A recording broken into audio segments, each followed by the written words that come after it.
Hi everyone, I'm just coming to you today with my October wrap-up. If you saw my October TBR, you'll know I was aiming to read 9 books on top of the few that I'd already read at the beginning of the month. So you'll find out whether I managed to do that or not. The first book that I read in October was The Undomestic Goddess by Sophie Kinsella. I actually finished this on the 1st of October because I was part of the way through it when I did my September wrap-up. This is the second Sophie Kinsella book that we have read. The first one was My Not So Perfect Life, and even though this one wasn't as good, it was still very enjoyable. I think the problem that this one has is that it's quite old. It's actually originally published back in 2005, and it's quite dated because it relies a lot on the fact that the main character can't be contacted. She doesn't really have her phone with her a lot because it's more of a work phone. And I think in this day and age, we're just so overly connected that there was a bit of a disconnect between the story and reading it now. I think I definitely would have enjoyed it a lot more if I'd read it way back when it first came out. That being said, we did only give this one 4 stars. My Not So Perfect Life was an instant 5-star for us.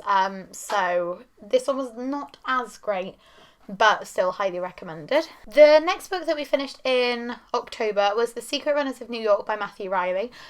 We started this one a couple of weeks into September and really struggled with it. The concept is that there is a end of the world situation going on, and the Secret Runners of New York, they pop down into a little tunnel and they run through New York. But it's after this post-apocalyptic situation has already occurred.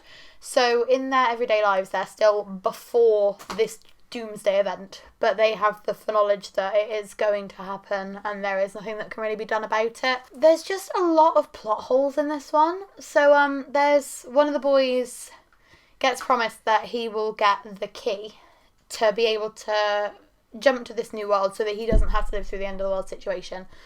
And the popular, of course, she tells him, oh yeah, I'll get my friend to meet you with the key. So he hates the protagonist because he's told that she'll meet him and then she never does because she's never told about it. But in reality, if you then went through the end of the world, realised that this guy had been waiting like 30 years for you and hated you because you didn't give him a key, surely you would just travel back, give him the key, make sure he didn't hate you, and then none of your other friends would end up dead. Like, it would make a lot more sense if that had happened, but of course it's all timey-wimey and there's a lot of conflicting timelines and there's just a lot of paradoxes in this one, and I think if you can suspend your disbelief and just go with the flow, you'll enjoy it a lot more than I did. But this was really not the book for me because I could just kind of see all the problems with it. It won't come as any surprise to you, but we gave The Secret Runners of New York 1 star, and honestly, if I could have rated it 0 stars, I probably would have. The next book I read in October was Kick the Moon by Mohammed Khan. Mohammed Khan is the author of I Am Thunder, which was actually shortlisted for the YA Book Prize earlier in the year. Kick the Moon is a completely different story. It follows a male protagonist and he is part of a gang of lads and he's being pressured into treating women badly to fit in with his friends, and his family is also pressuring him because he wants to be an artist but his dad thinks that that's too feminine. So we have this character who's really stuck in the middle of everything and he has to decide whether he wants to forge his own path or whether he wants to bow to the pressures of the people around him. It's very stereotypical. I'm not a teenage boy. I don't know whether teenage boys actually find themselves in these situations, but it didn't feel that realistic because it was just so overly stereotypical. I enjoyed it, but I did end up giving it 3 stars because it just felt a bit too stereotypical, as I said. Not really much more to say on that one. It also finishes very abruptly. It feels like there needs to be a few more chapters to really wrap everything up at the end, and I don't like books that have neat endings, but this one just stops so abruptly that it doesn't feel finished. The next book that I finished in October was the sequel to The Earth, My Bat and Other Big Round Things, which is called The Universe is Expanding and So Am I. It's by Carolyn Mackler. The sequel actually ended up being a lot worse than the first book. We didn't end up enjoying the sequel any more than we enjoyed this one, and we didn't really think it was going to be possible to enjoy it less. I think we gave the first book in the series 3 stars, but the universe expanding and so am I, we only gave 2 stars. So the story in these ones is that there's a plus-size girl who is struggling to fit in. She's not really that into fitting in. She feels like she probably should care about it more, but it's more pressure from her family that's making her want to fit in. But then her brother ends up getting kicked out of college because he raped someone. And so it's more of the way that Virginia is coming to terms with her older brother Byron falling from grace because he's always been the person that she really stands up to. That's explored a lot more thoroughly in the first book. In the second book, the girl who gets raped decides to take legal proceedings against Byron after saying that she wouldn't. So Byron is in the public eye because of this court case, and Virginia actually falls in love with the girl's brother. It doesn't feel necessary as a sequel because the first book dealt with it really nicely. The sequel just feels a bit gratuitous because Virginia breaks up with her boyfriend and falls in love with this new guy. And it's a very sweet story, but it doesn't really feel necessary. So yeah, that one only got 2 stars. The next book that we finished in October was the first of the riveted lit free reads that we decided to read, which was The Wicked Deep by Shay Earnshaw. Now, this one got 5 stars from us. It was absolutely astounding, and I can see why everybody's been rating it so highly and it's been so hyped. The Wicked Deep focuses on 3 sisters who are drowned because they're suspected of being witches. But every single year they come back, they possess the bodies of 3 girls in the town, and they kill boys. And this has been happening for hundreds of years, and they don't think that there's any way to break the cycle. Our main character is actually one of the sisters, but that's a secret. It's hard to discuss it without revealing that, so spoiler alert, sorry. But she falls in love with a boy, and he actually is the brother of somebody that was killed in the past. So she has to decide whether to hide her identity and stay true to her sisters, or whether to follow her heart and try and stay in this body to be with her true love. And in the same vein, whether she should tell him the truth or whether she should carry on hiding from him. It's just brilliantly done. Like, the writing is so beautiful, it's so lyrical, it really is magical in the truest sense of the word. Shay Earnshaw has another book coming out next month. I believe it's called Winterwood. That also sounds like it's going to be quite similar. There's an enchanted forest, it's winter forever, and then a mysterious boy comes out of this wood. And I'm really, really excited to read that one, so I'm probably going to be reading that as soon as it arrives because I know for a fact I'm getting hold of a copy of it. So it'll be interesting to see whether her second book is as good as The Wicked Deep. So the next book I finished in October was Dawnbreaker Superman by Matt Dillapena. It's one of the DC novelizations telling the superhero origin stories, and I actually ended up giving this one 3 stars, which means it's the lowest rated out of all of the DC ones that I've read at the moment. I appreciated what Matt Dillapena was trying to do because he made a very clever focus on the fact that Superman felt like an alien and that he didn't fit in properly, while running that story alongside one in which Mexican people in the town of Smallville were actually being indoctrinated and brainwashed so that they would behave like mindless zombies and be an army for this big bad. And it was a very, very clever comparison between the two, but I just feel that where Marie Lou's Batman worked really well because Batman has lots of funky gadgets, so she could explain those and she could describe those really nicely. Superman just having the powers meant that it was very much like he shot his eye lasers and he did his like cold stuff, and there was some heat and some flying, but it didn't really bring it to life in your head. The descriptions just didn't work as well because it was natural powers that he didn't have to really learn how to use or create because they just kept spontaneously happening to him. But it meant that it didn't translate as well. I think if this had been a graphic novel story, if this had been a storyline that Matt Dillapena had worked with an artist on and it had been actually in the graphic novel format, it would have worked a lot better, and I think it would have really got what he was trying to say. It's just a shame that it does fall down on that descriptive element. The next book that we finished in October was actually Ulysses. We did it. It took many days. We were reading 50 pages a day, and that was a struggle. We read the last section in one massive lump because it was just a stream of consciousness, but because it was written from a different perspective, and it was from an uneducated woman rather than from one of the highbrow intellectuals, it was so much easier to read. Like, the stream of consciousness was the most pleasurable part of this because there was no Latin and there were no randomly huge words that I'd never seen before in my life. I don't get the big deal about it. I don't understand why people say this is a classic that you must read. I don't know if it's just because of the length or whether there's some highbrow literary meaning that I've completely missed. I enjoyed it by the end because I tried very, very hard to, but this is not something I'm ever going to read again, and it's not something I'd really recommend wasting your time on. Like, there's a quote in there that's like, life is too short, and that is spot on. Life is too short to read a book this big when you don't understand 3/4 of the words that are in it. And like, also there's this huge 100-page section that's just them being really mean about Shakespeare. I like Shakespeare, and if I want to read discourse ripping Shakespeare apart, I'll probably read like a literary non-fiction text rather than somebody else's novel. No, I don't know.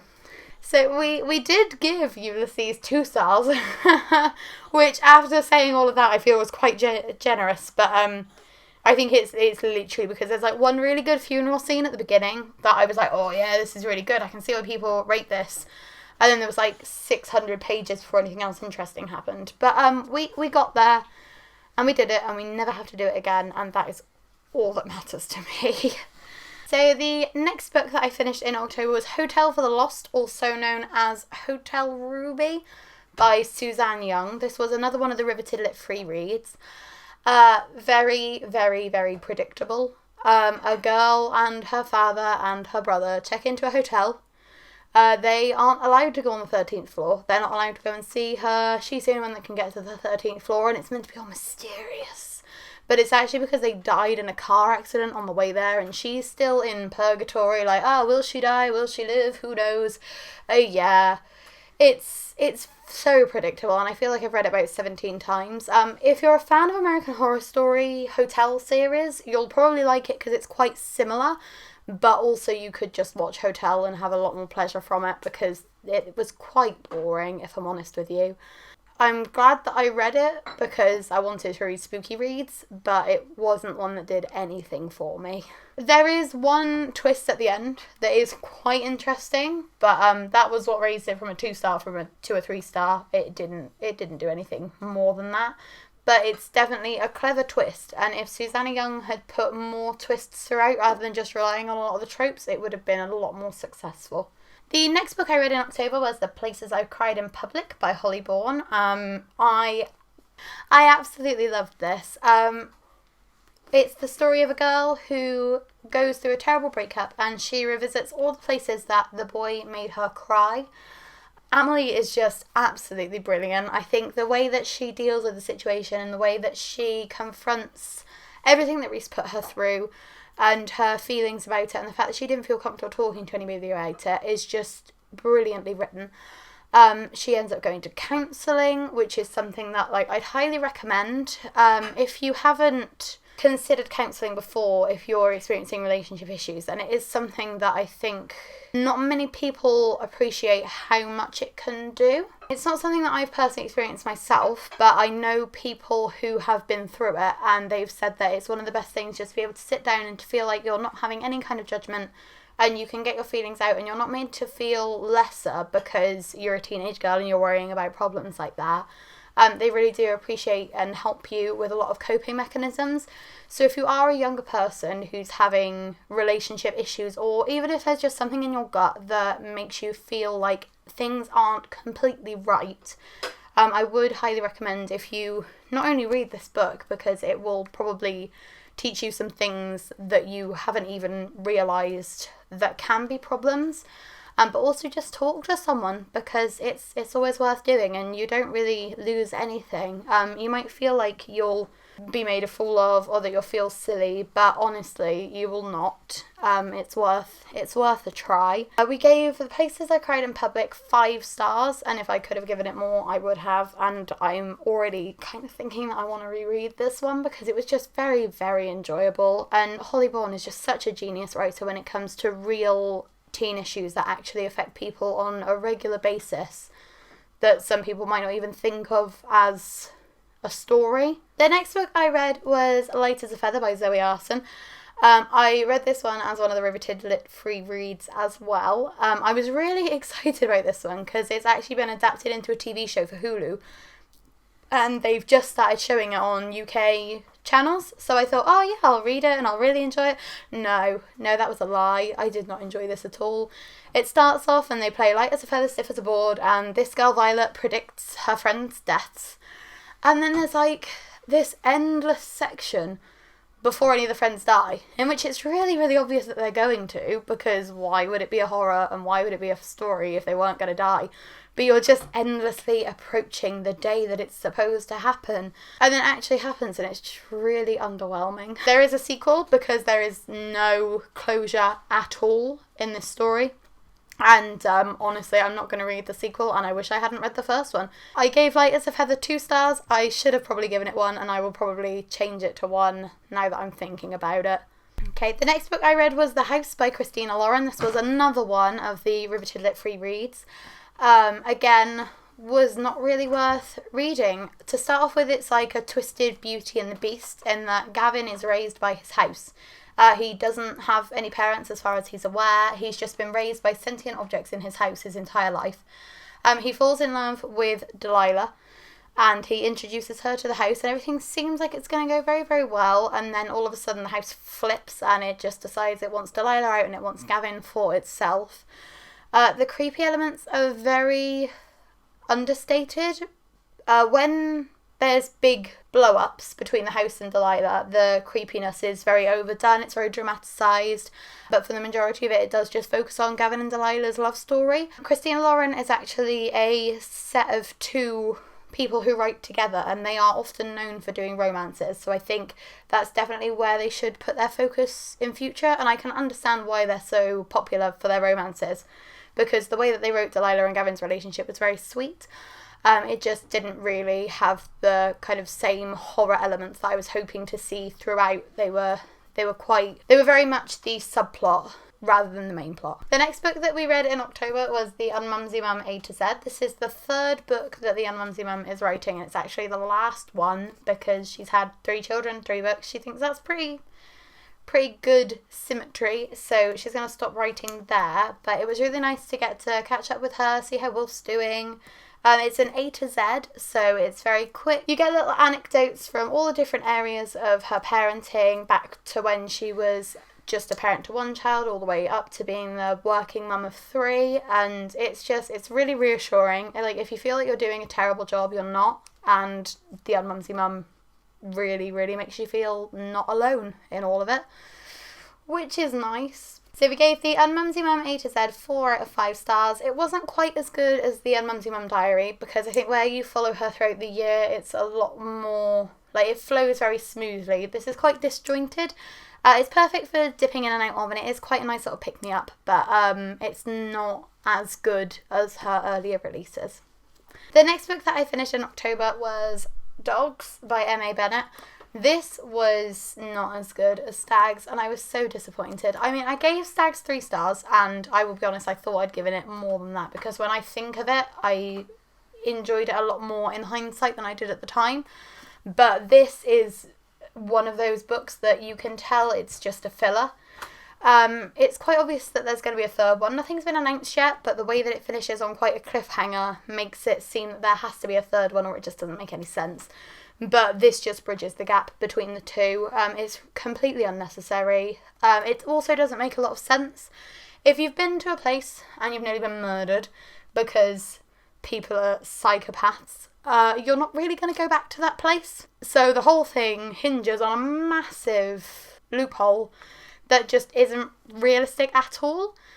It was kind of interesting to catch up with Greer, but also I feel like she constantly throws shade at horror movie protagonists and the fact that the girls are always running into the dangerous situations they know they should avoid. And I feel like if you're somebody who is that obsessed with film and visual media and you know that much about it, you wouldn't throw shade at it and then do exactly the same thing. I know Emma Bennett's probably trying to show that she's been lulled into a false sense of security. It's not effective at all, and it just had me rolling my eyes. Like, it's a very, very quick read. I managed to read 3/4 of it in one morning, but it took so long to get into it because I just couldn't suspend my disbelief enough. It's a shame because the first one was very enjoyable, but hopefully if there is a third book, it will be a little bit better than this one.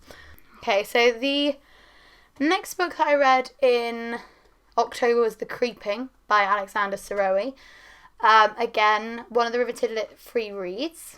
We ended up giving this one 2 stars because it was very, very bland. I've realised I've said that about all of the Riveted Lit free reads apart from The Wicked Deep, but that's just the way it goes sometimes. I think because they are horror books but they're a bit older, they rely a lot on the tropes from a few years ago, and they're tropes that I've definitely outgrown at this point because I've seen them done that many times. The Creeping follows a girl whose friend Jeannie was kidnapped and suspectedly murdered when they were young. She was the girl who was returned, but she can't remember anything about it. So all her life this has hung over her. Once you've read one child abduction kind of thrillery book when someone survives, you've kind of read them all. I definitely felt like I'd read this one before. There's just not really anything to say about it. Oh no, there is stuff to say about it actually. The language in it was just ridiculous. Like, if you want to write an unconvincing teen character, make them use words like amazeballs, like slutterella. Like, what the heck is that? I've never heard a single person. And also, if your best friend is supposed to be reclaiming the word slut and doesn't want to be using it in a bad way, calling your friend slut every single time you speak to her, that is not reclaiming a word. That is just stupidity. It's also a case that the amount of semicolons. I think there's more semicolons in The Creeping than in all of the YA books I've read in my entire life ever, added up together. And like, yeah, using lists with semicolons, it is a reasonable literary choice. Like, you can use it in your writing, just not to this extent. It's so annoying. The last 3 books that I'm going to talk about, we actually read throughout the month of October. Because instead of just reading Scythe by Neil Shusterman, we decided to read the entire arc of the Scythe trilogy because it's just that good. All of these books got 5 stars. All of these books we absolutely flew through. It was so hard to put them down. We managed to find a copy of The Toll early in Waterstones. Like, I am holding this, and it's still 3 days before release day. And we read it like a week ago. And I could not rate it more highly. I read Neil Shusterman's Dry last year, and I absolutely loved it. And I'd never read any of his other books. Everybody kept going on about Scythe, and I thought, I might like it, but I was a bit apprehensive because I had no idea what it was really about. And I'm actually not going to talk about it too much here because I'm going to be filming a individual review of these 3 because there is just too much to fit into like a 5-minute description. But if you have not read Scythe, pick it up. If you have not read Thunderhead and you've read Scythe and you've been putting it off, pick it up. And if you haven't finished the trilogy yet, when it eventually actually comes out, you should probably do that. Series of the decade. Series of the decade. Series of the decade. So that's it for our October wrap up. As you can see, we read... Trying to do some mental maths because I still haven't figured it out. Shit. I don't even know how many things I've talked about right now. Hold on. Let me count. Have we got time? Yeah, we've got like a minute. Right, 1, 2, 3, 4, 5, 6, 7, 8, 9, 10, 11, 12, 13, 14, 15, 16, 17 books. We read 17 books in October, which was a few more than the 9 we were intending to. Our November TBR will be coming in a couple of days. It's going to be a bit lower because I've got a very full-on month of work.